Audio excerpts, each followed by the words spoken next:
একদিন 2 রাকাত সালাত আদায় করেন এই চ্যালেঞ্জ নিয়ে যে পুরো সালাতের মধ্যে আল্লাহর কথা ছাড়ার কারো কথা মনে করব না। সালাত শুরু করার 20-30 সেকেন্ড পার হতে না হতেই দেখবেন আপনি দুনিয়ার কথায় মগ্ন হয়ে গেছেন, অথচ আপনি এখনো ধরতেও পারেননি যে আপনি দুনিয়ার কথায় মগ্ন হয়েছেন। দুনিয়ার কথায় মগ্ন হওয়ার 10-15 সেকেন্ড পার হওয়ার পর আপনার ব্রেন কাজ করছে, আরে আজকে তো দুনিয়ার কথায় মগ্ন হতে চাইনি, কিন্তু হয়ে গেছি। তো এই যে আপনি ধরতে পারার আগেই আপনার অন্তর দুনিয়ার কথায় মগ্ন হয়ে গেল, এটা করলো কে বলেন? একটু জোরে বলেন, এটা কে করলো? শয়তান পৃথিবীতে আছে। এবং এই কালব পৃথিবীর সবচেয়ে সূক্ষ্ম মেশিন, যেখানে একসাথে ফেরেশতা এবং শয়তানের অ্যাক্সেস আছে। যেমন ওয়াইফাইয়ের অ্যাক্সেস দেন আপনারা মানুষকে, হুবহু এরকম সেটা বলতেছে না, বোঝানোর জন্য বলতেছে যে ওয়াইফাইয়ের পাসওয়ার্ড দিয়ে দিলেন, ওই হচ্ছে স্ক্যান করে শেয়ার করে অ্যাক্সেস নিয়ে নিল। তো একই ওয়াইফাই 5-10 জন চালাচ্ছে একই রাউটার থেকে, একই নেটওয়ার্ক ব্যবহার করে। তো এই কালব হচ্ছে আপার লেভেলের মেশিন, এখানে দুনিয়াবি মোবাইলের অ্যাক্সেস না। কত আপার লেভেলের মেশিন, এখানে শয়তানের অ্যাক্সেস অথবা ফেরেশতার অ্যাক্সেস, ভিন্ন জগতের 2 প্রাণীর অ্যাক্সেস, যা পৃথিবীর আর কোনো মেশিনে সম্ভব নয়। আর মেশিন কেন বলতেছি, অলরেডি তো আমাদের মাথা পৃথিবীর সবচেয়ে বড় সুপার কম্পিউটার, এটা আর এক ভয়ঙ্কর মেশিন। এটা তো আমরা দেখতেই পাচ্ছি চোখের সামনে, এটা কত বড় মেশিন। কাফা বিনাফসিকাল ইয়াওমা আলাইকা হাসিবা, আজকে কিয়ামতের মাঠে তোমার বিচার করার জন্য তুমি যথেষ্ট। কেন? তোমার চোখই তো ক্যামেরা, আলাদা আর কি বিচার করার দরকার? ওই ক্যামেরা দিয়ে যেমন আমার ভিডিও রেকর্ড হচ্ছে, তুমি তোমার এই চোখের ক্যামেরা দিয়ে কি দেখেছো মোবাইলে, ওটা তোমার ব্রেনে, তোমার মেমোরিতে সেভ হয়ে গেছে। বাইরে যাওয়ার দরকার নাই তো। তুমি তোমার এই কানই হচ্ছে সাউন্ড রেকর্ডার, এই কান দিয়ে তুমি কি গান শুনেছো ওটা তোমার ব্রেনে সেভ হয়ে গেছে, তোমার মেমোরিতে সেভ হয়ে গেছে। তুমি আর কোথায় যে তোমাকে আমি অপরাধী প্রমাণ করবো, দরকার নাই তো কোথাও অপরাধী প্রমাণ। কাফা বিনাফসিকা লিয়াউমা আলাইকা হাসিবা, শুধু তোমার ব্রেন থেকে ডাটা ট্রান্সফার করতে হবে। তো ইলন মাস্কই তো এখন গবেষণা করতেছে কিভাবে মানুষের ব্রেনের সাথে ইন্টারনেট কানেক্ট করা যায়, যাতে মানুষের ব্রেনের ডাটা ইন্টারনেটে ট্রান্সফার করা যায়। তো নেন, আপনার সাথে আপনি কত বড় ভয়ঙ্কর মেশিন বহন করে বেড়াচ্ছেন, যা দেখছেন তা আপনি ভিডিও করতেছেন। আপনার এখানে ওই ক্যামেরাম্যান যেমন ওর মেমোরি কার্ডটা বের করে কম্পিউটারে দিলে ভিডিও প্লে হয়ে যাবে, আপনার এখান থেকে ডাটা ট্রান্সফার করলে অটোমেটিক ভিডিও প্লে হবে যে আপনি কী কী দেখেছিলেন দুনিয়াতে আর কি কি শুনেছিলেন দুনিয়াতে, সব এখানেই সেভ হয়ে যাচ্ছে। কেন? এই ব্রেন এত ভয়ঙ্কর, এর পর্দা দিয়ে পৃথিবীকে কয়েকবার মোড়ানো যাবে। আর এই ব্রেনকে যদি চালু রাখা হয়, অন্তত 5000 বছরের দৃশ্য, 5000 বছরের কথা স্মরণ করতে পারবে। ও তো ব্যবহার হয়েছে মাত্র 60 বছর, কিন্তু ক্ষমতা 5000 বছরের। নূহ আলাইহিস সালাতু ওয়াস সালাম যে 1000 বছর 1500 বছর জীবিত ছিল, তো 1000 বছরের সব কথা ওনার স্মরণে ছিল। তো ওই রকমই এর চাইতে সূক্ষ্ম লেভেলের মেশিন হচ্ছে কালব, যেখানে ফেরেশতার অ্যাক্সেস অথবা শয়তানের অ্যাক্সেস। আর ফেরেশতা আছে এটা কেমনি বুঝবেন? একদিন একটু নিয়াত করেন, বিমান থাকলে, ট্রেন থাকলে, বাস থাকলে যেই লেভেলের নিয়াত হয় ওই লেভেলের নিয়াত করেন যে আজকে ফজরের সালাত আদায় করবো, এটা নিয়াত। এই নিয়াত যদি একবার শক্তভাবে করেন, তাহলে মানুষকে বলা লাগবে না যে আমাকে উঠিয়ে দিও, অ্যালার্ম দেওয়া লাগবে না আমাকে উঠিয়ে দিও, কেননা ফেরেশতা আছে তো উঠিয়ে দেওয়ার জন্য। আমার কথা কি বোঝা যায়? রাসূল সাল্লাল্লাহু আলাইহি ওয়াসাল্লাম বলছে, কেউ যদি উযু অবস্থায় আয়াতুল কুরসি পড়ে ঘুমায়, দোয়া পড়ে, ঘুমানোর দোয়া পড়ে, তাহলে মাথার কাছে একজন ফেরেশতা থাকে ফজর পর্যন্ত। বলেন আল্লাহু আকবার। তো আপনি তো বিশ্বাসই করেন না যে ফেরেশতা আছে, তাহলে আপনাকে আমি কেমনে ঈমান বিল গায়বে ইয়াকিন নিয়ে আসাবো? তা আপনি একবার পরীক্ষা করে দেখেন ফেরেশতা আছে। মানুষকে বলা লাগবে না যে আমাকে ফজরে ডেকে দিও, মোবাইলকে বলা লাগবে না যে আমাকে ফজরে ডেকে দিও, ফেরেশতাই ফজরে আপনাকে উঠিয়ে দেবে। আপনার কাজ কতটুকু? শুধু নিয়তটা, একদিনের নিয়ত অন্তত করেন যে ঠিক আছে আজকে ফজরে উঠতেই হবে। কোন লেভেলের নিয়ত? বিমান থাকলে যেই লেভেলের নিয়ত। কিন্তু দিব না অ্যালার্ম, কিন্তু বলবো না মানুষকে আমাকে উঠিয়ে দাও, কেননা ফেরেশতা আছে। সম্মানিত উপস্থিতি,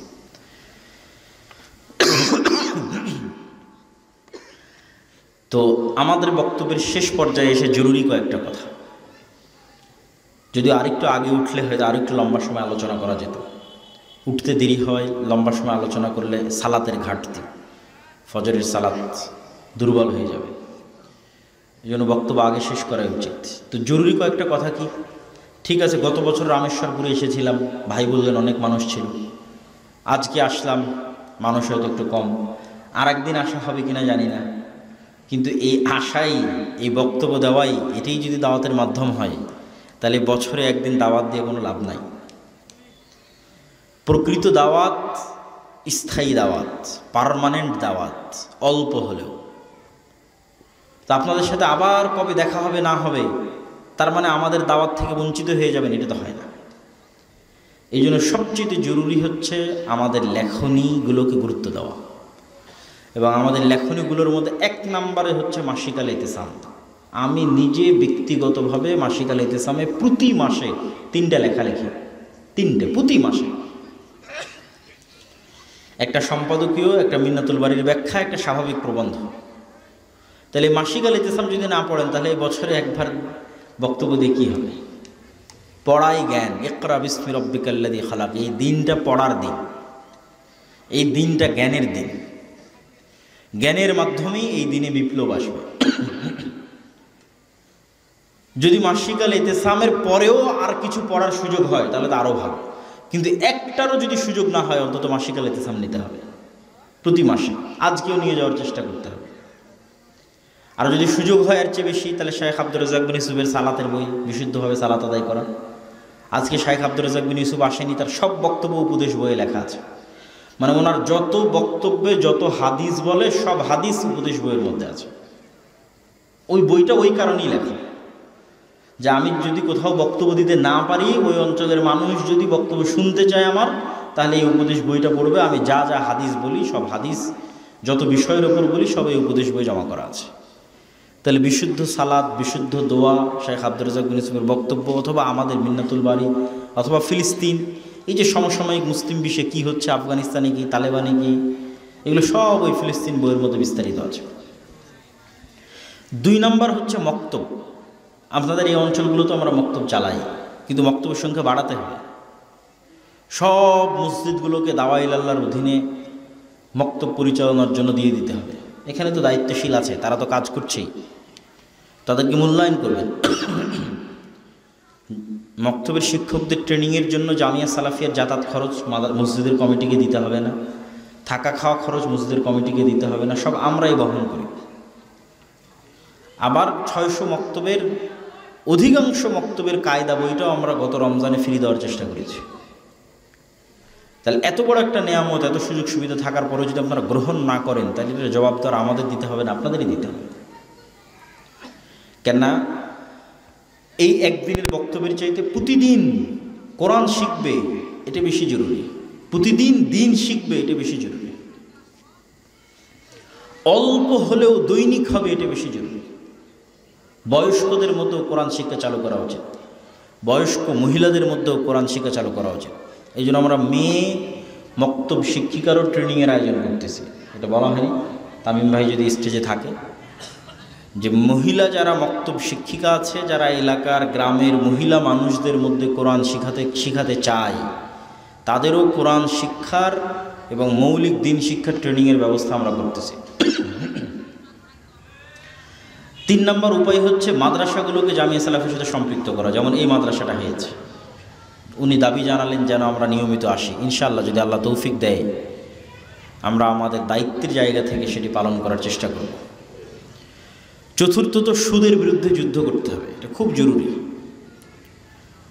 যেই গোলামির কথা বলছি, যে ইমান বিল গায়েবের কথা বলছি, যেই নেতৃত্বের বিকাশের কথা বলছি, মুসলমানদের মিথ্যার কারণে, গোলামির কারণে মুসলমানদের নেতৃত্ব যে ধ্বংস হয়ে গেছে সেটার কথা বলছি, এটার মূল কারণ হচ্ছে সুদ। বানু ইসরাইলদেরকেও ফেরাউন গোলাম বানিয়ে রাখতো সুদ দিয়ে, কারণ হচ্ছে সেই সুদের কারবারে লেনদেন করত। আমাদের মা এবং বোনেরা যারা কিস্তিতে জিনিসপাতি কিনেছে তারা কি মিথ্যা কথা বলে না বলে না? বলেন, একটু আমাকে বলেন, মিথ্যা কথা বলে না বলে না? বলে। যেই দিন থেকে আপনি মিথ্যা বলা শুরু করেছেন ওই দিন থেকে আপনি গোলাম হয়ে গেছেন। মিথ্যা দিয়ে কোনোদিন স্বাধীন নেতার জন্ম সম্ভব নয়। খালিদ বিন ওয়ালিদ, আমর ইবনুল আস, মুহাম্মদ সাল্লাল্লাহু আলাইহি ওয়াসাল্লামের মতো, ওমর ইবনুল খাত্তাবের মতো, সালাহুদ্দিন আইয়ুবীর মতো নেতা মিথ্যা দিয়ে জন্ম হওয়া সম্ভব নয়। তো আল্লাহর নবী বলছে বারবার ঋণ থেকে বাঁচতে চায়, লোন থেকে বাঁচতে চায়। তো সাহাবীরা বলছে, আল্লাহ নবী আপনি এত কেন লোন থেকে বাঁচতে চান? আল্লাহুম্মা নাউযু বিকা মিনাল মা'সামি ওয়াল মাগরাম, আল্লাহ লোন থেকে বাঁচাও। এত কেন লোন থেকে বাঁচতে চান? তো আল্লাহ নবী বলছে লোন থেকে এই জন্য বাঁচতে চাই যে যেই দিন থেকে মানুষ লোন নেওয়া শুরু করে ওই দিন থেকে মিথ্যা বলা শুরু করে। মিথ্যা বললে আর নেতা হতে পারবে না, নেতৃত্ব শেষ, গোলামি শুরু। পরায়ণ সকল নবী ন্যায় পরায়ণ, আর বর্তমান পৃথিবীর জরিপে সবচেয়ে বেশি মিথ্যা বলবে মুসলমানেরা, বলে, অলরেডি বলে। আমরাও যারা বক্তব্য শুনছি, বসে আছি, তারাও যদি নিজের কলার খুলে নিজের গলার দিকে চেয়ে দেখি, নিজের বগলের দিকে চেয়ে দেখি, নিজের বুকে হাত দিয়ে চিন্তা করে দেখি যে আমরা দৈনন্দিন কত মিথ্যার সাথে উঠা বসা করি, কত রকমের মিথ্যার আশ্রয় নিই। কোর্টে গেলে এখন পর্যন্ত যতদিন কোর্টে গেছি কোনোদিন মনে হয়নি যে কেউ এখানে সত্য বলতেছে, আল্লাহ ভালো জানে। কোনোদিন বিশ্বাস তৈরি হয়নি যে মনে হয় এখানে কেউ সত্য বলতেছে, এইটা পাইনি এখন পর্যন্ত। হতে পারে আল্লাহর কোনো বান্দা কোর্টে সত্যবাদী থেকেও থাকতে পারে, আপনারা হয়তো জানেন,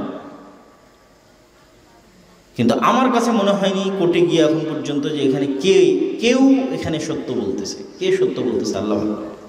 সবাই মুসলমান, কোর্টের মসজিদে সবাই মুসল্লি, সবার মুখে দাঁড়িয়ে সবাই মিথ্যু। তাহলে কেমনে তারা মুসলমান, কেমনে তারা মুমিন? এটাই তো আমার মাথায় কাজ করে না। এদের অন্তরে তো ঈমান প্রবেশ করেনি। সম্মানিত উপস্থিতি, একই অন্তরে ঈমান এবং মিথ্যা একত্রিত হতে পারে না। কিন্তু মুসলমানদের এই ভয়ঙ্কর ভয়াবহ অবস্থার পিছনে কারণ কি? মুসলমানদের এই ভয়ঙ্কর ভয়াবহ অবস্থার পিছনে কারণ হচ্ছে গোলামি, দাসত্বের মানসিকতা, ঔপনিবেশিক দাসত্ব। যে ঔপনিবেশিক দাসত্ব হচ্ছে সারা পৃথিবীতে England, Europe, Spain, France, Italy এদের রাজত্ব ছিল সারা পৃথিবীতে। আমেরিকাও একসময় এদের উপনিবেশ ছিল, পুরো আফ্রিকা এদের উপনিবেশ, পুরো ভারত উপমহাদেশ এদের উপনিবেশ। বর্তমান যা মানচিত্র আছে সব মানচিত্র এদের তৈরি করা। তো ওই গোলামির যে কালচার, মুসা আলাইহিস সালাতু ওয়াস সালামকে বানু ইসরায়েলদের সাথে বড় না করে ফেরাউনের বাড়িতে আলাদা করে বড় করা হলো কেন? বানু ইসরায়েলদের সাথে বড় হলে উনিও লুকিয়ে লুকিয়ে পালিয়ে পালিয়ে বড় হতেন। একটা টাকার জন্য, একটা রুজির জন্য মারামারি কাড়াকাড়ি করতেন, হিংসা বিদ্বেষে লিপ্ত হতেন, মিথ্যা বলা শিখতেন। তো মিথ্যা বললে তো নেতাও হতে পারবে না, নবী হতে পারবে না। তো আমরা যখন 190 বছর গোলাম ছিলাম তখন আমরা এগুলো শিখেছি। রুজির জন্য মারামারি করা, একটা টাকার জন্য মিথ্যা বলা, একটা টাকার জন্য কাটাকাটি করা, একটা পদের জন্য মারামারি করা, যে কালচার গণতন্ত্রের নামে এখনো আমাদের মধ্যে অব্যাহত রাখা আছে। কালকে থেকে যদি আমরা চিন্তা করি, যেমন আজকে যখন ঢাকা থেকে রাজশাহীতে বিমানে আসি, যে আজকে থেকে আমরা বিমানে যতজন উঠেছি ভোটের মাধ্যমে নির্বাচন করব কে বিমানের পাইলট হবে। বুঝেননি মনে হয় আমার কথা কি আমার বোঝা যায়? যে আজকে বিমানে উঠে যত যাত্রী উঠেছি সবাই মিলে ভোট দিব কে পাইলট হবে। রাজি আছেন? কথা বলেন না কেন? রাজি আছেন? কেউ রাজি হবে না, কেন? সবাই জানে এখানে ভোটের মাধ্যমে যদি ভোট কিনে যদি এখানে পাইলট নির্ধারণ করে তাহলে আজকে সবার মৃত্যু নিশ্চিত, কেউ আর এখান থেকে বেঁচে ঘরে ফিরতে পারবে না। ডাক্তারের ওখানে গিয়ে, মেডিকেলে গিয়ে আজকে থেকে আমরা চিন্তা করব যে ভোটের মাধ্যমে ডাক্তার নির্ধারণ করব কে আমার অপারেশন করবে। পৃথিবীর কোথাও কোনো সেক্টরে গিয়ে এটা হয় না, সব জায়গায় যোগ্যতা দেখা হয়। শুধু দেশের নেতা যখন তৈরি করা হবে তখন আর যোগ্যতা লাগে না। তখন যে যত বড় চোর, যে যত বড় মিথ্যুক, যত বড় বাটপার, যত বড় ডাকাত, সেই নেতা। এবং এই মিথ্যার কালচার ঠিক রাখার জন্যই এই ডেমোক্রেটিক সিস্টেমকে টিকিয়ে রাখা আছে, যেন এই মিথ্যার কালচারটা অব্যাহত থাকে। যাক, আমরা বলছিলাম ঈমান বিল গায়ব, অদৃশ্যের উপর ঈমান না থাকার কারণে মুসলমানদের সমাজ মুনাফিকিতে পরিপূর্ণ, দুনিয়ামুখী জীবনযাপন এই অদৃশ্যের ইমানের একটা পয়েন্ট, ফেরেশতাদের উপর ইমান। ফেরেশতারা কিসের তৈরি বলেন? একটু জোরে বলেন, কিসের তৈরি? নূরের তৈরি। যেহেতু আপনার অল্প মানুষ, একটু কথা বললে সবাই কানেক্টেড থাকবেন, একটু ঘুম কম ধরবে, বক্তব্য একটু সময় যাবত বক্তব্য করা যাবে। তাহলে ফেরেশতারা কিসের তৈরি? নূরের তৈরি। নূর কি? নূর হচ্ছে এক প্রকারের আলো, যা পৃথিবীতে বিরাজ করে, আমাদের চারিদিকে বিরাজ করতেছে। কিন্তু এই লাইটের আলো নয়, ওই সূর্যের আলো নয়, ওই চাঁদের আলো নয়, কিন্তু আলো।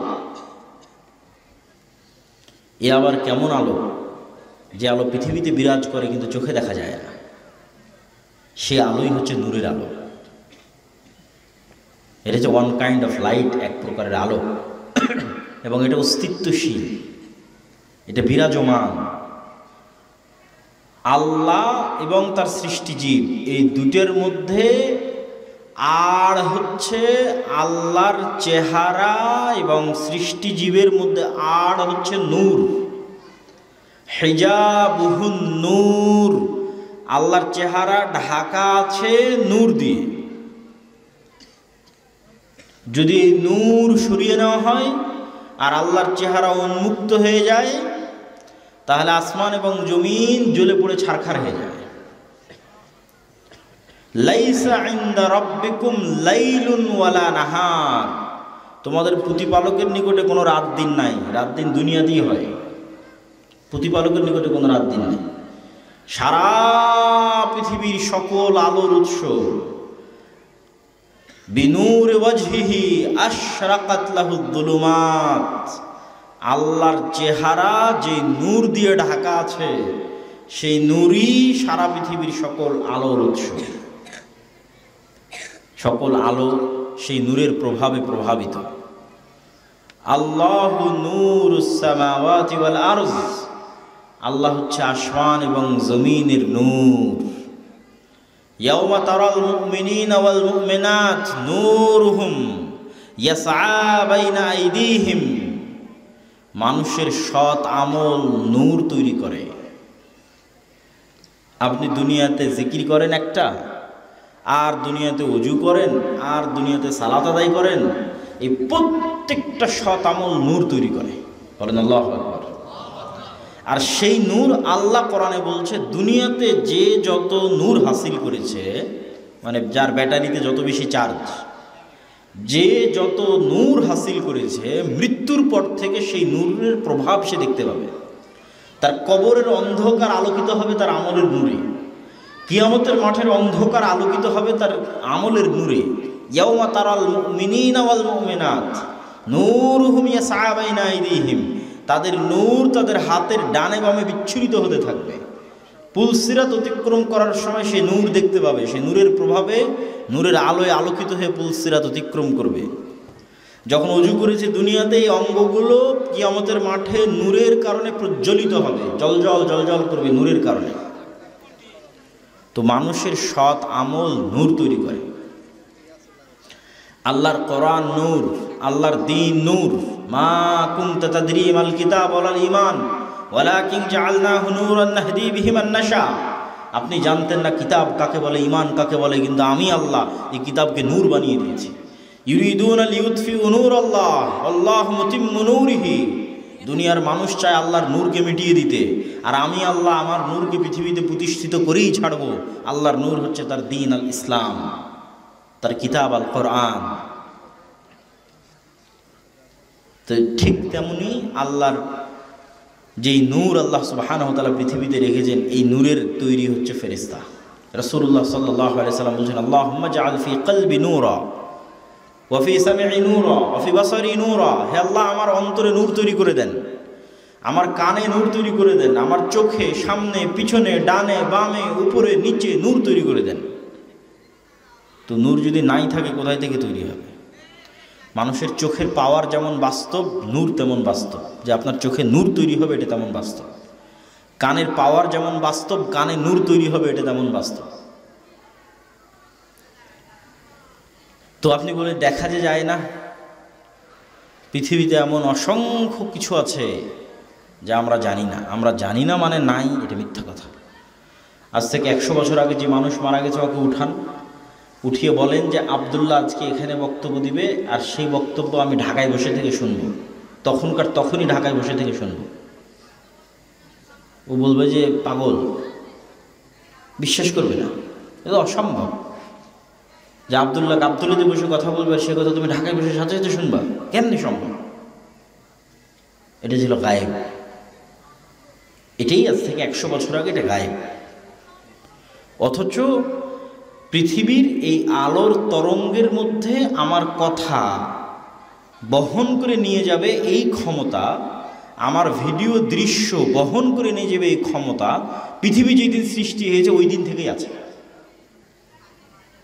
আমি মনে হয় বুঝাতে পারিনি কথা, কি আমার বুঝতে পারছেন? যে আমার কথা এই আলোর তরঙ্গের মধ্যে দিয়ে উঠতে উঠতে আমেরিকা চলে যাবে, সাথে সাথে এই ক্ষমতা এই আলোর তরঙ্গের মধ্যে পৃথিবী যেদিন সৃষ্টি হয়েছে ওই দিন থেকেই আছে। মানুষ জানতো না। মানুষ আজ থেকে 50 বছর, 20 বছর, 30 বছর আগে জানতে পেরেছে, দিয়ে ব্যবহার করতেছে। তো মানুষ জানে না মানে নাই, এটাই তো মিথ্যা কথা। আপনি যখন রিমোট দিয়ে এসি অন করেন, অফ করেন, তখন রিমোট কন্ট্রোলের মধ্যে থেকে একটা আলো বের হয়ে এসিতে গিয়ে লাগে, ইনফ্রারেড রে লাইট। ওই আলো কয়দিন দেখেছে? ঠিক আছে, বিজ্ঞানের যন্ত্র দেখে, কিন্তু এমনও কিছু আছে বিজ্ঞানের যন্ত্র ধরতে পারে না। যেমন মানুষের যে ঘ্রাণ শক্তি, এটার চাইতে কুকুরের ঘ্রাণ শক্তি 10,000 গুণ বেশি। তো আমি যদি এই মাইকে নাক লাগিয়ে বলি যে না, এই মাইকের তো কোনো গন্ধ নাই, একটা পানি নিয়ে নাক লাগিয়ে বললাম না, এই পানিতে তো কোনো গন্ধ নাই, তো এটা মিথ্যা কথা হবে। একটা ক্যান্সার সেলের, একটা করোনা ভাইরাসের মতো, একটা ভাইরাসের মতো সূক্ষ্ম জিনিসের গন্ধ কুকুর ঘ্রাণ নিতে পারে। যে করোনা ভাইরাসের সেলের গন্ধটা কি, এটা কুকুর নিতে পারে। মানুষের তৈরি কোনো যন্ত্রও নিতে পারে না। মানুষের নাক তো বহুদূরের কথা।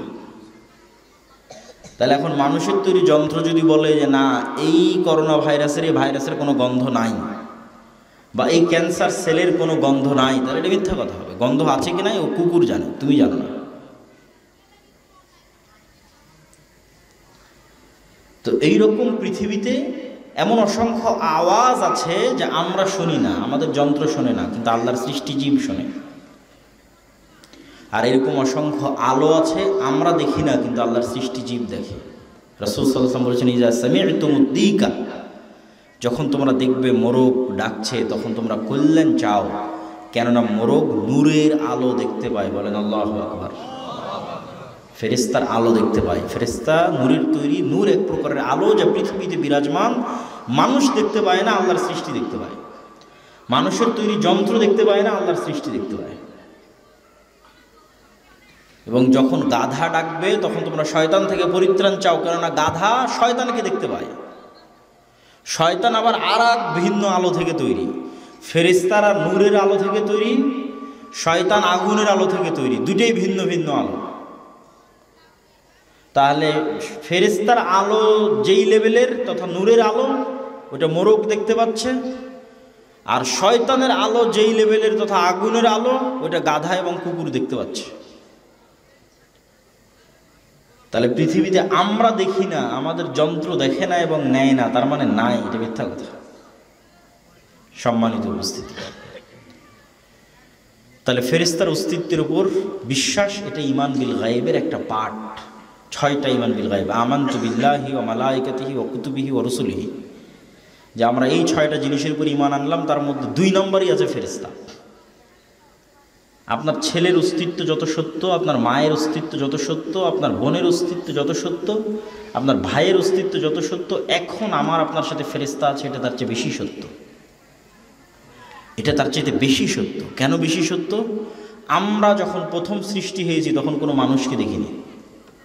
وَإِذْ قَالَ رَبُّكَ لِلْمَلَائِكَةِ إِنِّي جَاعِلٌ فِي الْأَرْضِ خَلِيفَةً وَإِذْ قُلْنَا لِلْمَلَائِكَةِ اسْجُدُوا لِآدَمَ فَسَجَدُوا إِلَّا إِبْلِيسَ। আদম যখন প্রথম চোখ খুলেছে পৃথিবীতে, আদম মানি তো আমরা, তা আমরা যখন প্রথম চোখ খুলেছি পৃথিবীতে, তখন না আমার বাপ, না ভাই, না বোন, না আত্মীয় স্বজন, না ছেলে মেয়ে, না, সবার আগে ফেরেশতা দেখেছি। ওয়াইদ কুলনা লিল মালাইকাতি ইসজুদু লিআদম, আর আমি ফেরেশতাদের ডাক দিয়ে বললাম আদমকে সিজদা করো। আদমকে বললাম ফেরেশতাদেরকে সালাম দাও। তাহলে আমার বাপের অস্তিত্বের চেয়ে কার অস্তিত্ব সত্য? জোরে বলেন না যে কার অস্তিত্ব সত্য, একটু জোরে বলেন তো সবাই, কার অস্তিত্ব সত্য? আমার নিজের ছেলে আমার চোখের সামনে জন্ম নিয়েছে, ওর চাইতে বেশি সত্য কার অস্তিত্ব? ফেরেশতা। আপনার বাড়িতে আমার সাথে এর চাইতে সত্য, কিন্তু আমার যদি ইমানই না যে ফেরেশতা আছে। শুধু মুখে বলার সময় বলেছি যে আমানতু বিল্লাহি ওয়া মালাইকাতিহি, তারপরের শেষ। আর সাহাবীদের ইমানের স্তর দেখেন। রাত যেহেতু লম্বা হয়ে গেছে, বক্তব্য দীর্ঘায়িত করব না, আপনাদের ধৈর্যচ্যুতির আগে বক্তব্য শেষ করব। তো ফেরেশতাদের বিষয়ে সাহাবীদের ইমান দেখেন। উহুদের যুদ্ধে একজন সাহাবী মারা গেছে, শহীদ হয়েছে, তার নাম হানজালা। তিনি বাসর ঘর থেকে বের হয়ে যুদ্ধের মাঠে গেছেন। তার স্ত্রীর দেওয়া তথ্যে তার উপর গোসল ফরজ। সাহাবীরা গিয়ে আল্লাহর নবীর কাছে তার গোসলের বিষয়টি জানতে চাইলেন। রাসূল সাল্লাল্লাহু আলাইহি ওয়াসাল্লাম বললেন, ইন্না সাহিবাকুম তুগাসসিলুহুল মালায়েকা, আরে তোমরা আর হানজালার কি গোসল দিবা, ফেরেশতারা ইতিমধ্যে গোসল দিয়ে ফেলেছে। বলেন আল্লাহু আকবার। তাহলে নেন, এবার ফেরেশতারা এক সাহাবীকে গোসল দিয়েছে যার উপর গোসল ফরজ, বাকি সাহাবীদেরকে সেটা জানানো হচ্ছে। কি পরিমাণ ইন্টার কানেকশন, চোখের সামনে ইন্টারাকশন, যে আমার এই লোকটার গোসল দেওয়া দরকার, একে এখন ফেরেশতারা গোসল দিয়েছে। সাদ বিন মুআজ রাদিয়াল্লাহু তাআলা আনহু মারা গেলেন। আল্লাহ নবী বলেছেন, ইহতাজ্জালাহু আরশুর রহমান, রহমানের আরশ তার মৃত্যুতে কেঁপে উঠেছে। ওয়া শাহিদাহু ৭০ আলফা মিনাল মালায়েকা, ৭০,০০০ ফেরেশতার জানাজায় অংশগ্রহণ করেছে। আল্লাহু আকবার। এক সাহাবী বলছেন যে আমি যুদ্ধের মাঠে আছি, আব্দুর রহমান বিন আউফ, আমার ডানে এবং বামে দুইজন সাদা পোশাকধারী যুদ্ধ করতেছে, যাদেরকে আমি আগে কোনোদিন দেখিনি, পরে কোনোদিন দেখিনি। আল্লাহ নবীকে বললাম, আল্লাহ নবী বলছে এরা দুইজন ছিল জিবরাইল আর মিকাইল। বলেন আল্লাহু আকবার। খন্দকের যুদ্ধ শেষ করে রাসূল সাল্লাল্লাহু আলাইহি ওয়াসাল্লাম বাড়িতে ফিরেছে, অস্ত্র রেখে দিয়েছে। রাসূল সাল্লাল্লাহু আলাইহি ওয়াসাল্লামের কাছে জিবরাইল এসে বলছে, আপনি অস্ত্র রেখেছেন, আমরা রাখিনি, ইহুদিদের বিরুদ্ধে যুদ্ধ করতে হবে। আর আল্লাহ নবী সব সাহাবীদের নিয়ে বের হলেন। আনাস রাদিয়াল্লাহু তাআলা আনহু বলছেন, ইন্নি আরা, আমরা চোখের সামনে দেখছি, যখন আল্লাহ নবী আমাদের নিয়ে ইহুদি গোত্রের উদ্দেশ্যে বের হয়েছে, তখন আমরা দেখছি যে আমাদের চোখের সামনে জিব্রাইলের ঘোড়সওয়ার বাহিনীর ঘোড়ার পায়ের আঘাতে তৈরি হওয়া উড়ন্ত ধুলা। আল্লাহু আকবার। যে আমরা এখন আক্রমণ করতে যাব, তো আমাদের আগে আগে ধুলা উঠতেছে। তো এটা কিসের ধুলা? জিব্রাইলের ঘোড়সওয়ার বাহিনী আমাদের আগে আগে ওখানে পৌঁছে গেছে। আল্লাহ নিজে কোরআনে বলছে তিনি মুহাম্মদ সাল্লাল্লাহু আলাইহি ওয়াসাল্লামের সহযোগিতা আসমান থেকে ফেরেশতা অবতীর্ণ করেছেন। একদিন আল্লাহ নবী বলছে, আজকে বাড়িতে জিব্রাইল আসেনি কেন? ছবি ছিল, এই জন্য আসেনি। জিব্রাইল আমাকে বারবার মিসওয়াক করতে বলছে, দাঁত ছিলে যাচ্ছে মিসওয়াক করতে করতে, গন্ধে কষ্ট পায়। তাহলে এখন আল্লাহর নবীর মতো পবিত্র মুখের গন্ধে যদি ফেরেশতা কষ্ট পায়, তাহলে যারা আমরা সারাদিন বিড়ি সিগারেট খাচ্ছি, এদের সাথে ফেরেশতা আছে না শয়তান আছে? আমাকে বলেন, একটু জোরে বলেন, কে আছে? শয়তান আছে। এটাই হলো পৃথিবীর খেলার নিয়ম। খেলার নিয়ম আগে জানতে হবে, খেলেন পরে, সমস্যা নেই। কোনটা কোন বলে ছক্কা হবে, কোন বলে ফোর হবে, কোন বলে আউট হবে, কোনটা নো বল, এটা জানা থাকতে হবে। তো পৃথিবীতে কিভাবে খেলাটা চলে এটা জানা থাকতে হবে। তো পৃথিবীর এই খেলা যদি না জানেন, তাহলে আপনি খেলতেই তো পারবেন না। পৃথিবীর এই খেলা হচ্ছে আমাদের সাথে সদা সর্বদা শয়তান আর ফেরেশতা বিরাজমান। ডিসিশন আমার, কাকে আমার আশেপাশে রাখবো, কাকে আমার আশেপাশে অ্যাক্সেস দিব। বাড়ি ছবি মূর্তি দিয়ে পূর্ণ করে, বাড়িতে সালাম দিয়ে প্রবেশ না করে, বিসমিল্লাহ বলে খাবার শুরু না করে, বাড়িতে একদিনও কোরআন তেলাওয়াত না করে, ওই বাড়িতে আমরা কাকে জায়গা দিয়ে রেখেছি বলেন তো? শয়তানকে জায়গা দিয়ে রেখেছি। তখন আপনার ইচ্ছা, আপনি বাড়িতে শয়তানকে জায়গা দিবেন না ফেরেশতাকে জায়গা দিবেন। কিন্তু এরা আছে পৃথিবীতে বিরাজমান, অস্তিত্বশীল, এবং এরা যে আছে এটা বুঝারও অসংখ্য আলামত এবং চিহ্ন আছে।